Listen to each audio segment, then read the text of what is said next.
here we are again, There Mr. we go. Kaufman. Friday Fun Day is rolling around again. It's been a busy so we will be in the month of July when this episode broadcasts. So where's the time going? Where is 2026 going? Trying to tell you. Yep. Yeah, and as I have mentioned many times, the older you get, the faster it goes. It's not, Hmm. it's a really, I don't know about you, what it's like out where you're at, but all of my windows are completely. Speaking of July, it's so close to July now, and it's nothing but a humid, sticky mess outside. Yes. All my windows are just fogged over right now. It's Yeah. crazy. Yeah. Until until the sun burns it off or whatever something happens, right? Yeah, Yeah. yeah. Now, Yes. Yeah, it's well, the tropical. What I guess it's the tropical paradise we live in the summer in the Midwest here, St. Louis metro area. So yeah, man, it's brutal. Yeah, and I think this weekend's supposed to be a really, really good weekend for a float trip. Get some ice cold water because it's supposed to be a little screaming hot this weekend. So, yeah, all right, it's that time of year. yes, That sir. time of I'm year, not mad isn't it? about it. I'll take the heat any day. I don't know. I like the cold now too as I get older. I don't know. I'm Yeah. confused. I like the snow myself too. My wife doesn't care for it a whole lot. She prefers that. But then I say, well, let's go. Let's be on the beach in the summer or whatever. She's like, well, I don't know. But you can't win. You know what I mean? You can't win. Yeah, yeah. So it's just like one of those deals. So anyway, what is for the Creative Real Estate Investing Mastery podcast episode? And we're up to official episode 81. I believe this is going to be. What is the topic for this episode, Mr. Kaufman? Well, I think this is if you've been doing this for any length of time, if you follow the model, or if maybe you follow the seller finance wrap model, um, and if you don't, this would be a good episode for you because this is something that you will definitely run into, and that is, when we put a property out there, seller finance for sale, you get a bunch of looky loos. You have a lot of people that you're going to get a lot of folks that maybe just don't even respond to your marketing, or they respond and they quickly realize maybe they don't have the down payment that you're looking for. But then you run into some folks who will claim that they have the down payment that you're looking for, or somewhere close to it. We're always negotiable on down payments for the most part, unless we have to have a particular down payment. But you will get these folks who claim that they have the down payment, but for some reason, no matter how hard you try or whatever you say, they can't really produce the evidence that they have that down payment money. Said down payment, right? Yeah, and so that's what we're going to talk about. We're going to talk about ways to spot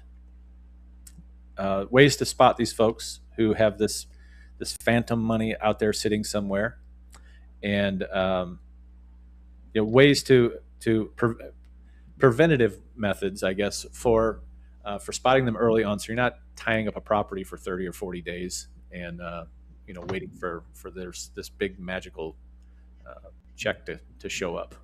So Yeah, so you can close the deal. Yeah, and can we just take a step back too, and I'd like to just give an overview of the Sub 2 empire. I mean, we talk about this a lot, but just for the sake of this discussion, because we're talking about a particular piece, right? The disposition piece of it, the Sub 2 empire model. We acquire creatively. Sub 2, right? Sub 2 empire, Sub 2, like one of the favorite acquisitions, or we get it seller financed or whatever the case, right? Like, so we acquire it creatively, then we turn around and we sell that property to an end buyer creatively on seller financing. Could be one of two ways, right? We can either do an agreement for deed, or we can just do a straight wrap mortgage around whatever is existing there. Okay. We prefer, generally speaking, especially here in our market, we prefer the agreement for deed because it gives us, we still have legal control and ownership of the property. We don't give that up when you actually do a true, here in the state of Missouri, all-inclusive deed of trust, not a wrap mortgage. We're not a mortgage state. So, but those terms are used interchangeably. Wrap mortgage and all-inclusive deed of trust is all used kind of interchangeably. So that's what, if people say wrap mortgage, they're really talking about an all-inclusive deed of trust in the deed of trust states. Yeah. So just so you know. Yeah, but in essence, agreement for deed is a wrap as well. It's a wrap. Yeah, it's a type of wrap. Yeah. Absolutely. Yeah. So, yeah, let's jump into it. I mean, examples of this might be like what I said in the opening is, you've marketed this thing, picked up this beautiful, this beautiful property. You've got it marketed out there. Your marketing is hitting. It's getting traction. You're starting to see some traffic, getting some responses from your marketing, and then finally you get someone that that shows a genuine interest in the property. They come out, take a look at it. You start talking, and eventually you get to that point in the conversation where you're talking about the down payment. Which, by the way, a lot of people, the real people to spot that you can quickly kind of flesh out are the people who ask right up front, well, what's the down payment? And once you tell them, we like to say we'd like to be somewhere around 10%. Rule of thumb. Yeah, our rule of thumb's 10%. Yeah. Rule of thumb. But we always let them know that we're negotiable. And immediately, if they, they'll say, "Oh, well, I can't afford that," and they hang up the phone. And that's exactly what you want. Like, that's exactly the type of conversation you want to have with somebody that they definitely cannot afford your down payment, because that just immediately that eliminates them.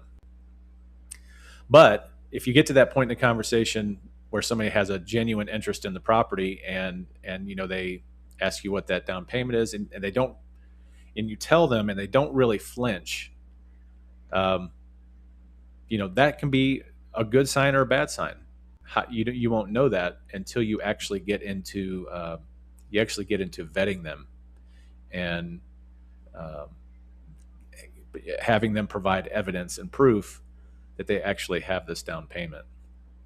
And so, I guess we want to talk maybe some about some of those red flags that we see. Yeah. So keep in mind, so when we're marketing a property on seller finance, we're marketing to people that are going to have an interest in that typically cannot qualify for a regular traditional mortgage, mm-hmm. right? Or loan with a traditional bank. Mm-hmm. There's a reason for that. Okay. So it might mean they have terrible credit, or they have, or whatever, but it also might mean, and these are the people we really try to target, that they own their own business and on paper don't look great, but have great monthly cash flow. Right. Right. Yeah. Those are like our that's like the sweet spot for us. That is the sweet spot. Those are the folks that really, almost all, well, maybe except for one, almost all of mine are literally that exact avatar that you just talked about. Yeah, their bank account poor, savings account poor, monthly cash flow rich. Yes. Now you might be thinking to yourself, well, how could that be? Well, they put all their money back into their business, and they don't take any back out for themselves. So on paper, it looks like they don't have a lot of savings in there, but they can easily afford your monthly payment.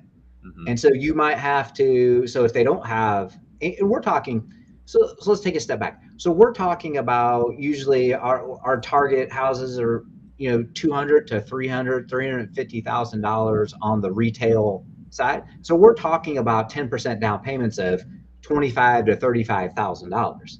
So it's not a lot, but again, it might be more than like our sweet spot person just has sitting around. So it may legitimately take them a couple of months before they can shift around how they take in the cash flow to set that aside, if that makes sense. Yeah. Yeah. And they, that's exactly, this is a bank's worst nightmare. Yeah. It really is, like, because when a bank underwrites a borrower, they're not necessarily looking at what you have in the bank right now. Like, you might have 50 grand sitting in the bank right now, But a month ago or 2 months ago, you had $200. So and you're self-employed, so it can be real hassle for people who are self-employed, and a lot of them are just wasting their time going to a bank, and that's where we step in. Yep. So, but that's a good red flag. You said so going to the red flags. So the first thing that you should do to vet the down payment and say, I want to see at least 60 days, the last 2 months of all your bank accounts, yeah, like your personal bank accounts and your business bank accounts, if it's, if they own their own business. I want to see all of that. mm-hmm. I almost like to go back 90, but 60 is just for sure the rule of thumb. And that's the first red flag that you see in there is all of a sudden there's just this lump sum of money that's in there, but there's no, for the past 60 days, there's nothing. And then on day 59 or whatever, there's this lump sum that came in there. Where did the lump sum come from? Yeah. So you might be able to see it from the other business accounts. That's why you ask for all the accounts. You might be able to see where it flowed, but that is a red flag. Number one is, where did that money come from? Yeah. And, there needs to be a time limit on when you receive that as well, because, if you ask for this information and they hem-haw around for 2 weeks, you've wasted 2 weeks of your time and 2 weeks of the potential of having this vacancy that you have filled. And it is a little bit, the idea behind seller financing, or one of the ideas, is that we get to be a little lenient, I guess is the word I'm looking for. We get to we have the ability to be able to negotiate where generally institutional lenders are really rigid and stiff, and they're just not very forgiving, where we can actually negotiate with our buyers. And so but there is a limit to that. There needs to be a limit to that. And if they're not taking action to make sure that you get this information, like what you're asking for, and they're hem-hawing around about these bank statements, then that's probably your first really good. Well, that's probably your first really good red flag, something that should kind of throw a flag in the air and at least plant the seed in your brain that maybe these folks aren't the real deal. Yeah. Or another red flag too is when you're meeting at the property and you start talking about, okay, well, the seller financing terms, they ask you the down payment, as you mentioned before, and they immediately, what sounds to me like, after years of doing this, what sounds to me like there's an immediate story that takes place. Mm-hmm. Well, my aunt's in hospice, and as soon as she passes, I'm going to have an inheritance, or I'm waiting on an inheritance. It's tied up in probate or whatever, which actually, can I just say as a caveat, that could actually be true. Sure. Yeah. You can then ask for the probate attorney or the person in the trust, or however that's situated, to give you an affidavit letter, like to swear that they indeed will be getting this money at said point in time or whatever too. I mean, that could actually be true, but it just sounds like, okay, well, A, B, C, and D all have to line up and fall in place to make this work. Like, right. That doesn't sound like it's very good to me for me, right? As the seller in the deal too. So those are red flags. Or one of the new favorites, right? One of the new favorites is, well, I've got it tied up in different crypto accounts. I've got to. Okay. Yeah. Okay. I mean, crypto's a real. Could be true. Again, could be true. Yeah. Just doesn't seem like it's that hard to grab some money off your crypto account anymore, though, right? Logistically, it doesn't seem like that's that hard. So. Yeah, we as recent as, I don't know, maybe a few months, we had one of our students that was selling a property on seller financing, and the buyer, the potential buyer, was waiting on an accident claim award, being awarded money from an accident claim, and just right off the bat, that should give you pause. That's not a warm and cozy feeling, if you're looking for I don't know if you're, I guess if you're looking for someone who's really, really serious about getting into a property, they would have been planning for this, um, or at least be prepared for, and maybe the money is coming from an emergency fund or something like that. Yep. But to say that, I'm waiting, it's happening any day, and this went on for like, I don't know, a month or something Yes. like that. Yeah. Probably a month. Yep. And Too it's like, long. well, I'm still waiting. I'm still waiting to hear from the attorney. Still waiting. It's like, no, dude, you can't. Nope. You We're can't done. sit around and wait for this. This is costing. This is costing you money. You have debt service that you have to pay, and now your plan for getting this thing sell or finance to someone is hope. It's hoping that this award's going to happen. It's not. It's not a good thing to. It's not good policy. Let's put it that way. Another one of my favorite stories too about getting the down payment is, well, my tax refund's coming, especially here in the spring, like going into the spring in the high market. So I have not seen many people get $25,000 to $30,000 in a tax refund. Yeah. Like maybe 5 or 10, especially if you own your own small business and have a lot of tax write-offs. But 25 to 30. So if they're suggesting that their entire down payment is going to come from a tax refund, yeah, there's probably some smoke being blown up your ass. Yeah. Now that's a great. That's a really great. That would be a good excuse for a lease option if you were doing lease options. We don't do lease options anymore, but because someone could easily get a $3,000 or $5,000 check to buy an option agreement. Yeah, for sure. But yeah, that's particularly, that's a really good one. If you hear that, it's like, okay, well, they're not living in reality here, because I'm looking for 10% down. I'm not looking for, this isn't a an FHA loan here. We're not looking for 2%, 3%, 3.5%, whatever it is. We're trying to get as close to 10 as we possibly can. Yeah, for sure. Just have your spidey senses, your tentacles up, a tingling. That's right. You're looking for, and this is no different than when talking to sellers. It's just asking really good questions, and you can do this in a way that is not adversarial or it seems like you're prying, but it's just information you have to know, and you don't. All you have to do really is just ask good questions. Yeah. And then it's the actual, so those are the red flags. So then it's okay, let's get to the actual, and we're just going to talk about the high level vetting process. Yeah. Right. What's that high level vetting process? Already mentioned, you need to get at least 60 days of bank account information. All bank accounts. Mm-hmm. All bank accounts. Because what I like to do, well, sometimes when you're a serial entrepreneur, you have a lot of business bank accounts, and some of them are not. So some of that have nothing to do with like proving the real estate income over here or whatever. So like all relevant bank account information you need to see on there, and you need to look at it. And if you don't understand what you're looking for, right? So here's a couple of things. You need to look for cash flow. In other words, there needs to be some deposits in that support the monthly payment, looking from a monthly payment perspective that supports the monthly payment. And a good rule of thumb is that you want to be at least 3x, right? So if your monthly payment's $1,500 a month, you want to see at least $4,500, if not 6,000, not 4x, coming in, right? Coming into the bank account some way, somehow. Okay. So that's one thing to look for. The other thing, as we just mentioned too, as kind of another red flag, is the phantom lump sum that appears out of nowhere. Like, where's that money coming from?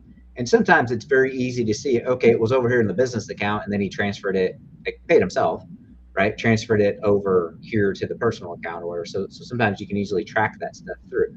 But if there's lump sums being deposited in there, then you need to ask why. Why is that? Same thing a bank would ask. A bank would say, okay, where did this money come from? Yeah, there's a fine line. We're not trying to be jerks about it, but banks are successful. They're the richest institutions on the planet for a reason. Because they vet really well. They vet the borrowers pretty well. We don't have to be that rigid, but at the same time, this information that you get, like what you're talking about, it all just creates this picture, of their financial lifestyle, I guess, if you will. And you know, I guess the biggest thing would be, having a good financial picture, at least going back for 6 months or something like that, would be really, really great.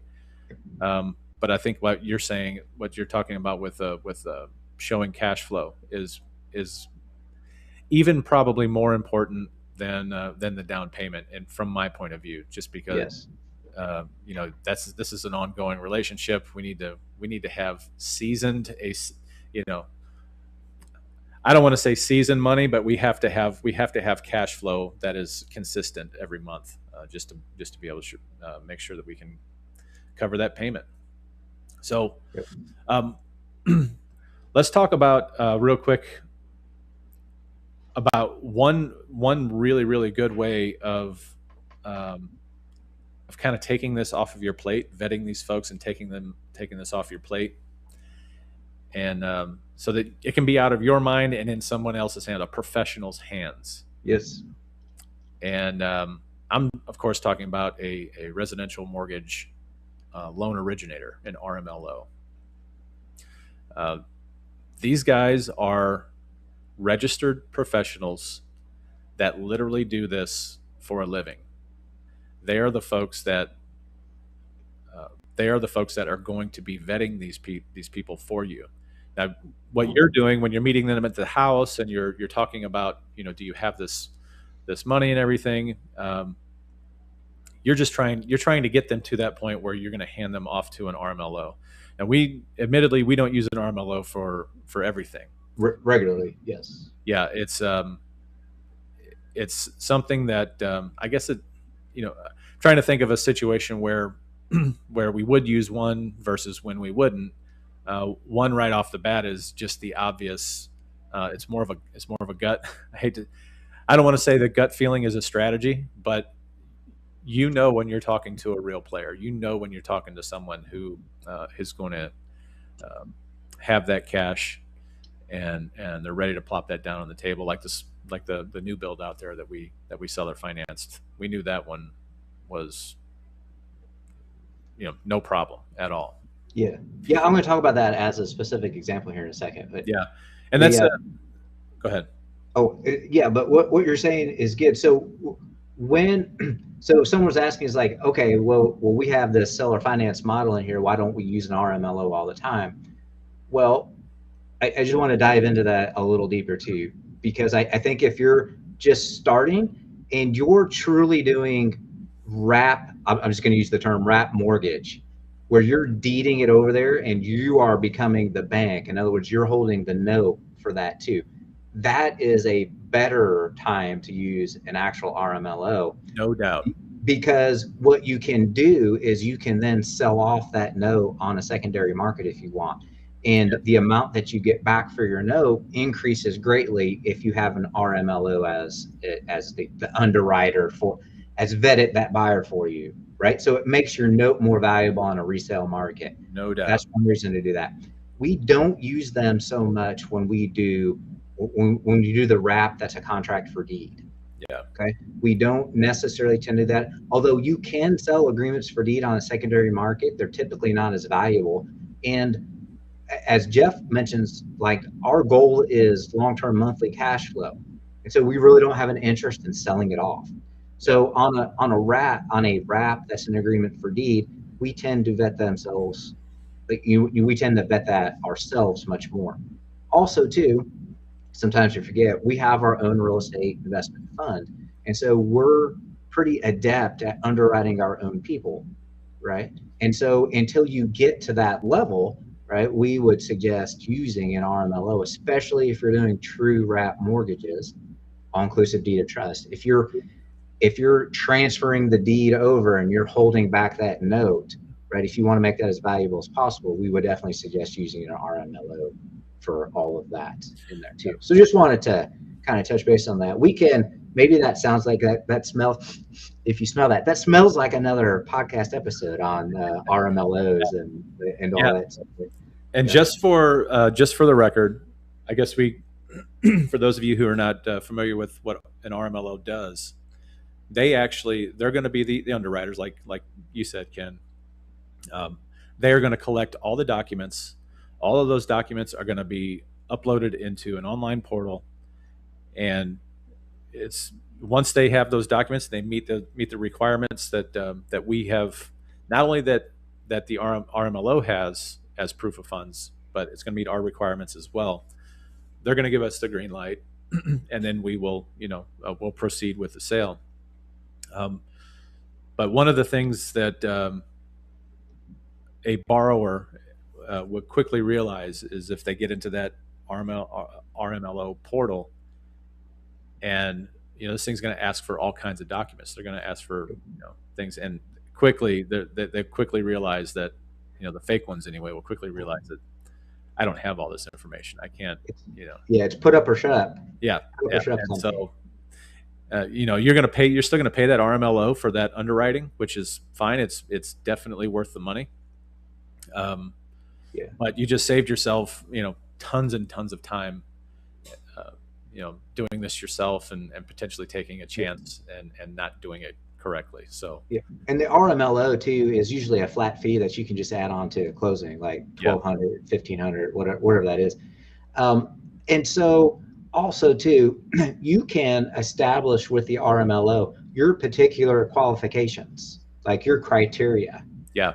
And so we mentioned earlier that a lot of times these people can't qualify for a bank loan.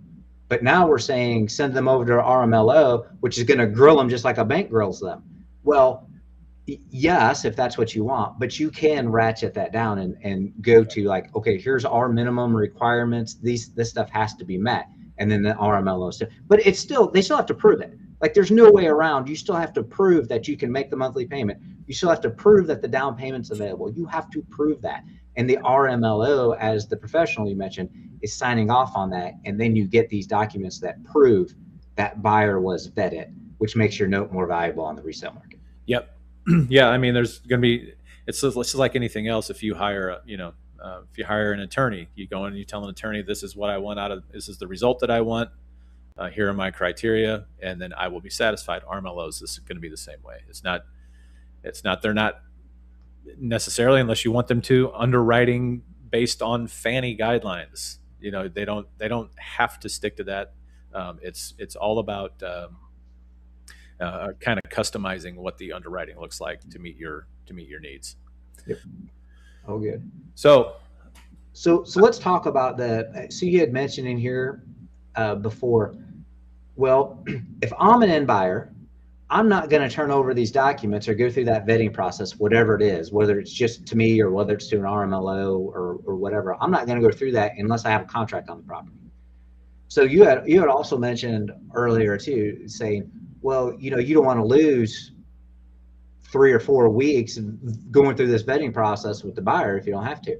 Well, the buyer's not going to, like me as a buyer, I wouldn't do that unless I have a contract that gives me 30 days or whatever on the place. Yep. So let's talk about how you navigate that, right? So here's an easy solution for that. You take the earnest money, right? You take, when we buy property, we want to put as little earnest money down as possible. When you sell property, you want to get as much earnest money as possible. Yep. So first of all, let's make sure that earnest money is a reasonable amount. So let's say that we're going to 10% down to 30,000, plus there's going to be some closing costs. So they're going to need to come cash to closing, 35 grand, give or take. So let's make it 5 grand. Let's make it some reasonably large amount that's going to hold that, right? That earnest money. And then in your contract, you have that earnest money get liquidated back to you as a holding fee if they don't make good on the property. Yeah, I was going to talk about a fee to hold separately because it is something different. Or to simplify it, yeah. It's a little bit different from earnest money though. With earnest money, the key difference here is having it under contract. I mean, with a fee to hold, fee to, we actually have a document called the fee to hold. Yes, yes, we do. But the fee to hold is more for people um, who are interested in the property. They're going through. It's generally not for as much as earnest money that you would be asking for earnest money. It's basically they're basically giving you a fee to hold this property for them so that you don't continue to market the deal. Where earnest money is a little bit different. It's like they've got a contract on this thing. You can't really market it anymore. I mean, you could, but you can't accept any other offers because you're already in agreement. You're already in a bilateral contract with your buyer. So if maybe I shouldn't even bring up the fee to hold on this. No. It's a perfectly legitimate alternative. Yeah, yep, perfectly legitimate. So, but a fee to hold, it's non-refundable, totally non-refundable. Yep. Where earnest money, there could be some. Well, let me put it this way: a fee to hold is something that your buyer would pay you at just outright. It's not going to a third party. It's not going to a title Not company. going to appear on the closing statement. Where an earnest money, yeah, it's not on the closing statement. That's a really good distinction too. Earnest money goes on the closing statement. It's generally held by a third party.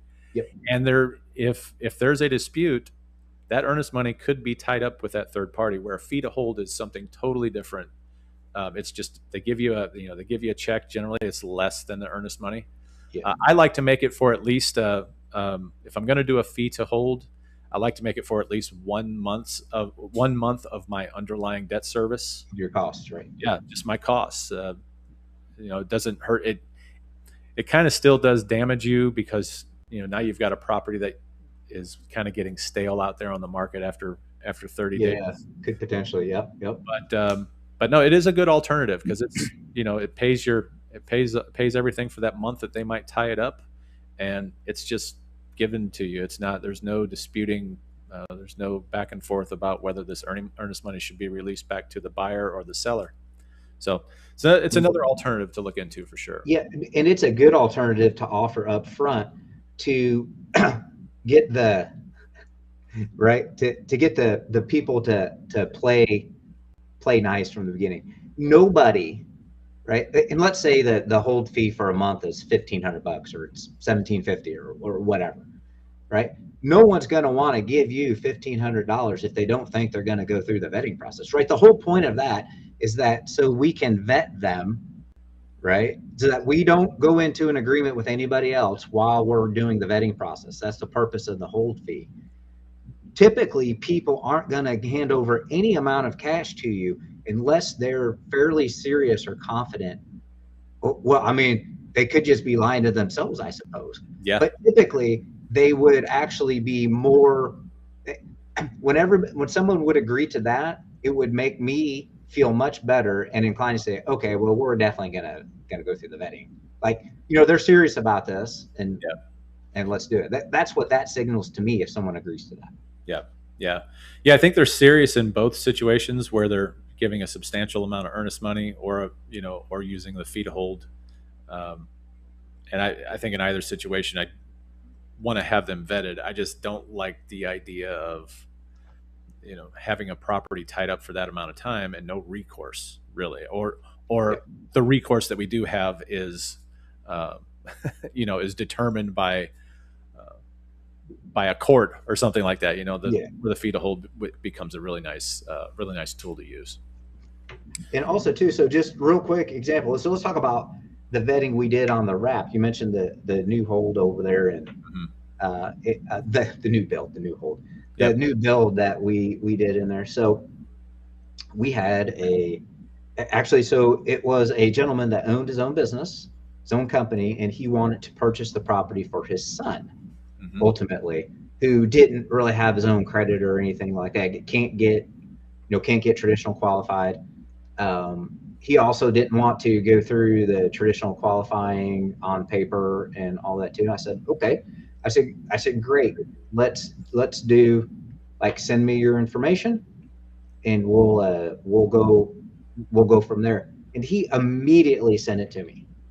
not 5 days later, not after I asked it for 3 times. I had it within 24 hours. Now, he missed some pieces there because, again, he had business accounts and personal accounts, and there's a lot of stuff going on there, right? So he missed some pieces. I said, hey, I don't see this. I don't see that. Immediately sent it to me. So that's another clue that they're pretty damn serious about getting that in there. And I vetted all of that information. I went back, and you and I think if you remember, you and I had talked about it, and it's like, I'm not so sure. It's 2 years. I asked for a third year. I went back 3 years on some information related to his business, actually, and he gave it all to me. And it was like, okay, I'm satisfied now that I now have 36 months, and I averaged the cash flow. And there was a lot. The company had purchased a piece of real estate for company purposes, and they were renovating it. So there was a lot of cash going in and out, more so than in previous years. That's why I asked for the additional year. So now, but I could easily see the cash flow, the company cash flow, right, month to month, and I averaged it out. I could easily see and there was a lot of lump sum money that went in and out of the company because they had to buy supplies and then they made product. And so at various times a year, there was a lot of lump sum monies coming in and out. I asked about all that. I said, so it looks like, and they said, yeah, we said we buy it here in bulk because the prices go up on this date. So we try to buy it before the price increases and all that, all legitimate stuff. Signed, sealed, and delivered, not been a problem since, right? Every payment has come in, every check has been cashed, all good. So yeah, I actually drove by that place, I guess a month ago, something like that, 3 weeks ago. Beautiful. I mean, they're keeping it up, and that's another thing about these seller finance deals. That's outside of the financing side of it, is like you just don't have the problems that you have with rentals. I mean, the yard looked beautiful, everything was nice and neat and clean, and uh, if I'm being honest, I can't even. I was actually talking about this deal last night to some folks, and I don't even know their names. I've totally forgotten their names. That's another thing that we like to do. We actually put all our documents into the business name so that he can write whatever he wants to off legitimately. So so it's in the business name. But yes, I can tell you their last names. David is first name. Is it David? And then there's David Jr. Actually, that's in the house. Yeah, you're right. That's right. Yeah, I mean, and I do want to address something real quick because you'll hear people out there in the Facebook groups and on YouTube land talking about the down payment and there's this, I don't know, kind of this feeling out there that, well, somebody's giving you a down payment, you just it doesn't really matter what the rest of their financial picture looks like. And to some extent that is true, because if somebody loses $35,000-$50,000, that's a lot of money. That's a pretty big deal. And so if they're serious about that, and they give you the $35,000 or $50,000, that is definitely something to take into consideration. But it's not that's very short term thinking. That's very short minded. You have to understand the cash flow is probably even more important than the down payment. Although the down payment is important, but the cash flow is even more important. Yes, and just so you've mentioned a couple of times, like we're negotiable on the 10% to an extent. Yeah. Well, if there's high quality cash flow that you see in the business, so what about this? What about taking 5% as a lump sum down, and then taking 5% as another loan back until paid? In other words, they clearly have the cash flow to pay more a month. Yep. So take some of that down payment and just take it monthly until paid. Yep. That's right? You can do all kinds of things, right? Just depends on the situation that you could, in the scenario of what might work. Yeah. And it's definitely something you should keep your mind open to is, they call this creative financing for a reason. Yep. It doesn't just mean on the acquisition side of it. We can get, and that's just such a great tool. We have so many options, just like the one you said. I don't even know how many times I've done that. Oh, you can't afford $25,000. Well, what can you afford? Yep. My down payment is $25,000. How about this, Mr. Buyer? How about you give me, 10,000, and I will structure a second loan to you for the rest of the down payment. When it's paid off, I'll write you a release for that loan. We'll record a deed of release for that loan, and you'll be all paid in full. And now you've got all this equity that you've built up just by making a year or two extra payments. It's real simple, and you just don't find that with a bank. A bank is not going to. That is never going to happen with a bank. And so we just have all of these options. It's so great. I love it. And usually, now this isn't true all the time, but generally speaking, when you go out of your way to make something work for somebody, they try to go out of their way to make sure you get friggin' paid. We call that reciprocity. You are number one on the list to be paid every month. Yeah. Bar none. So just keep that in mind. Yeah. All right. Well, I think we can wrap this up. Yeah. You good? Yeah, I'm good. And so we talk about a lot of things, and this was kind of a more high level stuff. And we throw it up different, the acquisition, the disposition, the RMLO, the this, the that. We talk about it like it's, like it's everyday stuff for us. Well, because it is. So this is shameless plug at the end again, too. That's why you can partner with us, and we will endeavor to help you with your whatever tools you need in your toolbox, right? Let's focus on the acquisition side, and then we can focus on the disposition side. Whatever that looks like, we can certainly get you where you want to go. Yeah, guys, it's this is not going away ever, anytime soon. No matter what you hear from all the fear mongers out there about creative financing, and there have been some bad actors for sure in this industry, but it's not going away.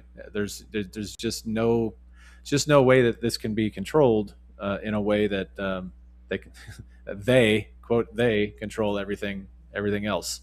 And if done right and if done consistently, this can be a very, very powerful strategy for wealth building.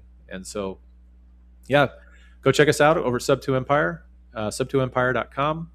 And as Ken said, become a partner.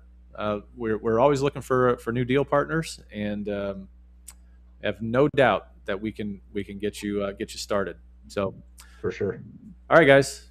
So we just like to wish this will air. So happy 250th birthday to America and Independence Day, and we will be off the July 10th. There will be no podcast. Just so you know, for those, I know some of you regularly look for the podcast for the tidbits and nuggets we give out. So we appreciate that. Yep. No new episode on July 10th, but we will be back after that. All right.